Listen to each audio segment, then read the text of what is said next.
আসসালামু আলাইকুম প্রিয় দর্শক, আপনারা কেমন আছেন? আশা করি ভালো আছেন। আপনাদের সামনে আর একটা নতুন ভিডিও নিয়ে হাজির হলাম। এক আলেম বললেন জেফ্রি এস্টিনের বিষয় যে নথি ফাঁস হয়েছে, যে পিলুলা কীভাবে ছোট ছোট বাচ্চাদের নির্যাতন করে এবং কীভাবে খায়, এগুলো বিষয় নিয়ে বললেন আলেম। আপনারা সবাই চিনেন, ইউটিউবে বা দেখেন, ওনার ভিডিওটা দেখলে বুঝতে পারবেন। ¡Copiaron humanos! Yo no estaba enterada de nada. Que había, o sea, no sé si las sí, pero que habían comido humanos. ¡Humanos! Fue la carne humana. 2009 সালে একটি ঘটনা। এই যে মেয়েটি দেখেছেন না, মেক্সিকোর একটি হোটেল থেকে সে চিৎকার করে বের হচ্ছে এবং বের হয়ে সেখানে বলেছে ডিসগাস্টিং, খুবই অমানবিক, খুবই ভয়ঙ্কর। এরা মানুষের মাংস খাচ্ছে, আপনারা বুঝতেও পারবেন না, আপনারা ভাবতেও পারবেন না ভেতরে কি হচ্ছে।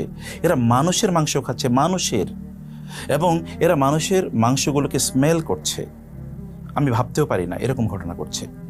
এই যে মেয়েটি গ্যাব্রিয়েল রিকো, পরবর্তীতে আর তাকে খুঁজে পাওয়া যায়নি। 2009 সালের কথা বলছি। বিশ্বাস করুন, গত দুদিন আমি ঘুমাতে পারি না। যখনই ঘুমাতে চাই, চোখগুলো বন্ধ করতে চাই, তখনই শিশুদের দৃশ্যগুলো, লোমহর্ষক দৃশ্যগুলো আমার চোখের সামনে ভেসে ওঠে।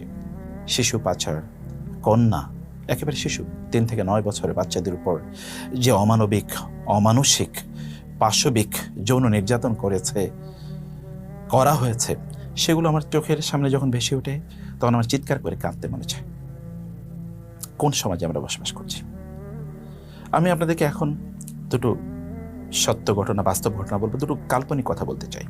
2001 সালে যখন আফগানিস্তানে মুজাহিদদের হাতে বন্দী হলো ইংল্যান্ডের সানডে এক্সপ্রেসের ব্রিটিশ নারী সাংবাদিক ইভান রিডলি, তিনি আফগানিস্তানের মুজাহিদদের হাতে 11 দিন বন্দী ছিলেন। তারপর তাকে রিলিজ দেওয়া হয়েছে। এরপর তিনি চলে গেলেন তার দেশে। তার পরের বছর অর্থাৎ 2002 সালে তিনি আফগানিস্তান হয়ে তার মেয়েকে, অর্থাৎ তার মেয়ে ডেইজিকে নিয়ে সমগ্র বিশ্বে তিনি ঘুরতে বের হলেন। 2003 সালে তিনি ইসলাম গ্রহণ করেছেন। লোকেরা বলল, আপনি কি দেখে এত অভিভূত হলেন যে আপনি ইসলাম গ্রহণ করলেন? তিনি বলেন, আফগানিস্তানে আমি আল্লাহকে দেখেছি। সুবহানাল্লাহ। এবং তারপর তিনি লিখলেন তার সেই বিখ্যাত বই, গোটা পৃথিবী জুড়ে সারা জাগানো সেই বইটি তিনি লিখলেন, in the land of Taliban. 2 নম্বর যে ঘটনাটি আমরা বললাম, 2009 সালের মেক্সিকোর একটি হোটেল থেকে এই যে মেয়েটি, যার নাম আমরা বলেছি গ্যাব্রিয়েল রিকো, সেখান থেকে বের হয়ে সে বলেছে এরা আসলে মানুষ খাচ্ছে, ভেতরের মানুষের মাংস খাচ্ছে, মানুষকে টুকরো টুকরো করে তারা মানুষের মাংস খাচ্ছে।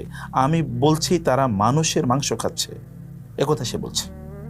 এ দুটো ঘটনা বাদ দিই, এবার দুটো কাল্পনিক গল্প আপনাদেরকে বলি। ধরুন, পশ্চিমে যদি কারো 100 কোটি টাকা থাকে, তখন তিনি সবচেয়ে দামি একটা গাড়ি কেনেন, খুবই প্রাসাদের মতো করে বাড়ি তিনি বানান এবং আনন্দ ফুর্তির মধ্যে তিনি তার জীবন কাটান।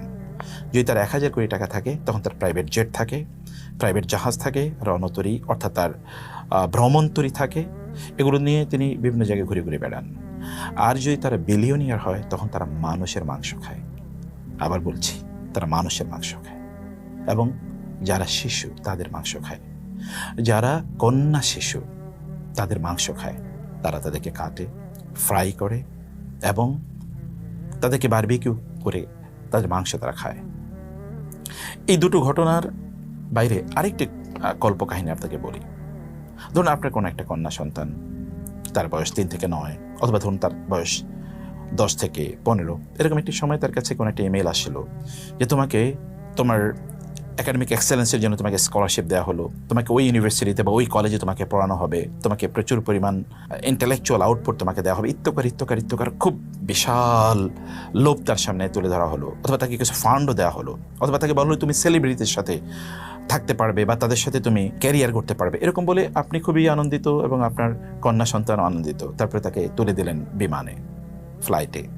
তাকে যখন বিমানবন্দরে নামলো, তখন তাকে পার্সোনাল কোনো একটা জেটে করে তাকে নিয়ে যাওয়া হলো এমন একটা জায়গায়, যেখানে গিয়ে সে দেখলো তার স্বপ্নে সে মানুষগুলো, যাদের কথা সে এতদিন শুনে বড় হয়েছে, যে তাদের মতো হতে হবে, তাদের মতো এরকম প্রভাবশালী, সম্পদশালী, ক্রিয়েটিভ, ডায়নামিক হতে হবে, এরকম ইন্টেলেকচুয়াল, সায়েন্টিফিক, মানে এমন কিছু হতে হবে। গিয়ে দেখলো তাদেরকে সেখানে, কিন্তু তার হঠাৎ মানে মুহূর্তের মধ্যে তার স্বপ্নভঙ্গ হলো। মানে যাদের কথা তিনি এতদিন শোনাচ্ছেন আপনার মেয়ে, তারা তার সামনে মানে এরকম ডেমনের মতো এসে দাঁড়িয়েছে। অর্থাৎ তাদের চেহারায় কেমন লোলুপ দৃষ্টি, কেমন যেন হিংস্র একটা ভাব তাদের মধ্যে আছে, এবং তারা তার দিকে এগিয়ে আসে হিংস্র থাবা নিয়ে। কি যেন তারা একটা করতে চায়। এই মেয়েটি বোঝার আগেই তারা তার উপর ঝাঁপিয়ে পড়লো, তার উপর যৌন নির্যাতন করলো। তাকে তারা মানে এমনভাবে তার উপর নির্যাতন চালালো যেটু মানব ইতিহাসে এরকম নজির খুঁজে পাওয়া খুবই দায়। এই দুটো কল্পকাহিনীর পর এবার আপনাদেরকে আমরা বলি যে সত্যি কি এরকম কিছু ঘটতে পারে? হ্যাঁ, আপনারা যদি জেফ্রি অ্যাপস্টাইন এবং তার স্ত্রী এবং তার সহযোগী ম্যাক্সওয়েলের কথা আপনারা জানেন, যেগুলো আমরা গত কয়েকদিন যাবৎ দেখেছি যে হাজার হাজার নথি ফাঁস হয়েছে তাদের ব্যাপারে, 30 লক্ষ নথিপত্র, 2 লক্ষ প্রায় ফটোগ্রাফি এবং 2000 ভিডিও পাবলিশ হয়েছে, যেগুলোতে এমন ন্যাক্কারজনক, অমানবিক এবং যৌন নির্যাতনমূলক মানে যেটা পাশবিক নির্যাতনমূলক এমন কিছু সিনারিও আছে যেটি আপনি শুনলে আপনার মানে শরীর এর লোমগুলো আপনি দাঁড়িয়ে যাবে। আপনি চিন্তা করতে পারবেন মানুষ কি এরকম কিছু করতে পারে। তারা যেটা করেছে তা হচ্ছে যে অ্যাপস্টাইন মানে জেফ্রি অ্যাপস্টাইন এবং তার স্ত্রী, তারা মিলে ফ্লোরিডায় একটা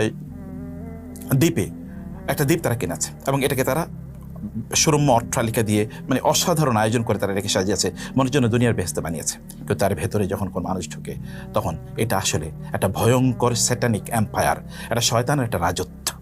তারা যা করতো, তার স্ত্রী এবং এই অ্যাপস্টাইন মিলে পৃথিবীর বিভিন্ন জায়গা থেকে, বিশেষ করে আমেরিকা থেকে এবং তার আশপাশের দেশগুলো থেকে, ইউরোপের এবং অন্যান্য দেশগুলো থেকে তারা 3 থেকে 9 বছরের মেয়েদেরকে বিভিন্ন প্রলোভন দেখিয়ে তারা সেখান থেকে নিয়ে যেত এবং পাচার করতো এখানে।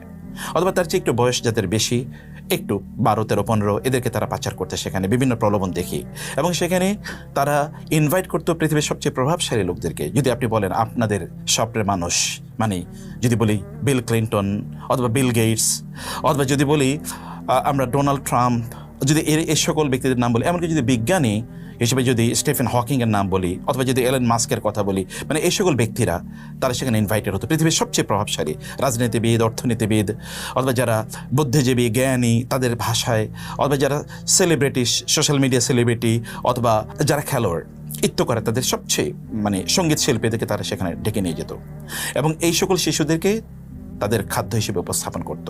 আর এরা কি করতো জানেন?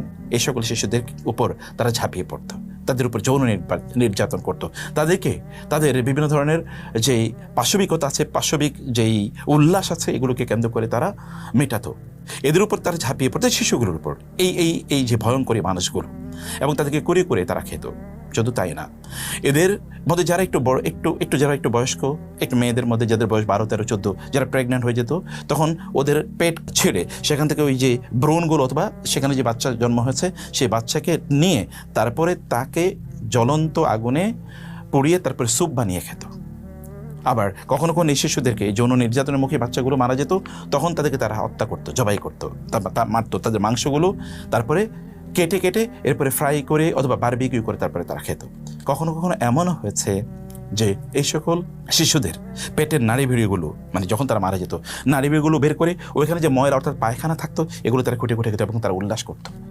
আপনি ভাবতে পারেন, আপনাদের যাদেরকে আদর্শ হিসেবে দেখছি আমরা, যারা গোটা পৃথিবী জুড়ে মানবাধিকারের কথা বলছে, নারী অধিকারের কথা বলছে, যারা আমাদেরকে সভ্যতা শেখাতে আসে, তারা এই কাজগুলো করছে। এটা 1-2টা নথির কথা না, এটা 30 লক্ষ নথি যেগুলো পাবলিশড হয়েছে। তার বাইরে তো আরও অনেক কিছু আছেই। এবং এগুলো নিয়ে যখন কথা বলতে গিয়েছিল, যেমন একজনের কথা আমরা বলেছি যে গ্যাব্রিয়েলো রিকো, আরেকজন সাংবাদিকের নাম ছিল ব্রাউন, এই দুজন যখন এটা নিয়ে কথা বলতে গিয়েছে তখন তারা পৃথিবী থেকে গায়েব হয়ে গেছে, তাদেরকে আর কোথাও খুঁজে পাওয়া যায়নি। আর আমরা যে জেফ্রি অ্যাপস্টাইন এবং তার স্ত্রী এবং ম্যাক্সওয়েলের কথা বলেছি, এরা 3 জনই হচ্ছে মোসাদের স্পাই, মানে মোসাদের গোয়েন্দা। তারা মোসাদের পক্ষ থেকে জায়নিস্টদের পক্ষে এইভাবে তারা কাজ করতো যে পৃথিবীর সবচেয়ে প্রভাবশালী লোকজনকে ধরে নিয়ে গিয়ে এই কাজগুলো করাতো এবং এগুলোর ভিডিও করে তারা রাখতো তাদের গোপনেই, অথবা তারা আনুষ্ঠানিকতার মাধ্যমে, কারণ তারা জানে তারা পৃথিবী চালায়, অথবা তাদেরকে বলার কে আছে। তারা এগুলোকে নথি করে রাখতো, এগুলোকে রেকর্ড করে রাখতো এবং ওদেরকে ব্ল্যাকমেল করতো। রাজনৈতিক জায়নিজমের পক্ষে রাজনৈতিক স্বার্থে তারা এগুলোকে ব্যবহার করতো, আবার তাদের অর্থনৈতিক স্বার্থে বা গোয়েন্দা স্বার্থে তারা এগুলো ব্যবহার করতো। এবং এভাবেই এই যে আমরা বলছি যে আপনারা অনেকে মনে করতে পারেন এটা কীভাবে সম্ভব। হ্যাঁ, অ্যাপস্টাইন মানে জেফ্রি অ্যাপস্টাইন তার এখন এর নাম হচ্ছে বাল, আপনারা জানেন কোরআন আল্লাহ সুবহানাহু ওয়া তাআলা বলেছেন, আতাদউনা বা'আলান ওয়া তাযারুনা আহসানাল খালিকিন, তোমরা বালের পূজা করছো, বালের প্রার্থনা করছো, তার কাছে তোমরা তোমাদের জিনিসগুলো চাচ্ছ, আর তোমরা আল্লাহ সুবহানাহুকে ছেড়ে দিয়েছো। মানে প্রাচীন জেরুজালেম এই অঞ্চলের যারা হিব্রু ছিল, তারা ইহুদি হওয়ার পূর্বে তারা মূলত বাল নামক একটা মূর্তির তারা পূজা করতো। এটা ছিল হিংস্র একটা প্রাণী, এবং ঈসা আলাইহিস সালাতু ওয়াস সালামের বিরোধিতা এই বাল করেছে বলে বাইবেলে পর্যন্ত উল্লেখও আছে। যাই হোক, এর পূজা তারা করতো। আর বাল মূলত হচ্ছে শয়তানের প্রতিভূ, মানে এক্সাম্পল, শয়তানের রিপ্রেজেন্টেটিভ, শয়তানের রিফ্লেকশন। অতএব স্যাটানিক এম্পায়ার, দাজ্জালীয় সভ্যতা, শয়তানের রাজত্ব নির্মাণ মূলত এই বালের মাধ্যমেই তারা করতে চেয়েছে। এটাই মূলত তাদের লক্ষ্য এবং উদ্দেশ্য। একবার চিন্তা করে দেখুন, যারা আমাদেরকে মানবাধিকারের কথা বলে, নারী অধিকারের কথা বলে, এবং আমাদের দেশেও দেখি নারীবাদীরা যাদেরকে আমাদের সামনে উদাহরণ হিসেবে উপস্থাপন করছে, তাদের অবস্থা এরকম। কিন্তু এই যে পৃথিবীর মোরাল হিসেবে যারা বসে আছে, তাদের এত অপকর্মের বিরুদ্ধে, তাদের এত পাশবিকতার বিরুদ্ধে, তাদের এত অমানবিক কাজের বিরুদ্ধে, এবং শিশু মানে কন্যা সন্তানদের বিরুদ্ধে তাদের যে আচরণ, এই আচরণের বিরুদ্ধে কোনো নারীবাদী, কোনো সংগঠন কি গোটা পৃথিবী জুড়ে একটা কথা বলেছে? তাহলে এই নারীবাদীরা কাদের সার্ভ করে, কাদের ইন্টারেস্ট তারা সার্ভ করে, বা এই নারীবাদীরা আসলে কারা? এরও কি ওই অ্যাপস্টাইন গ্রুপের সদস্য কিনা? এটা একটা বড় প্রশ্ন আমাদের কাছে। আচ্ছা, আপনি একবার চিন্তা করে দেখুন, যদি কোনো আলেম এই কাজটি করতো, কোনো আলেমের বিরুদ্ধে যদি এটা আসতো, অথবা যদি কোনো মাওলানার বিরুদ্ধে, অথবা কোনো বড় ইসলামিক স্কলারের বিরুদ্ধে যদি এটা আসতো, তাহলে এখন ডোনাল্ড ট্রাম্পটা কী করতে বলেন তো? ওয়েস্ট কী করতো? অথবা এই নারীবাদীরা, আমি যাদেরকে বলি নেড়িবাদী, এই নেড়িবাদীরা কী করতে বলেন তো? তারা তখন চিৎকার চেঁচামেচি করে গোটা পৃথিবী উল্টিয়ে দিত না? বা আমেরিকা হয়তো বলতো, ঠিক আছে, ওই দেশকে আক্রমণ করা দরকার, কারণ এরা মানবতার শত্রু। কিন্তু তারা কই? ট্রাম্প এবং তার স্ত্রী, তার গোটা পরিবার এর সাথে জড়িত। আর অন্যান্যরা যারা আছে ধ্বজাধারী, তাদের প্রত্যেকের অবস্থা কিন্তু এরকম।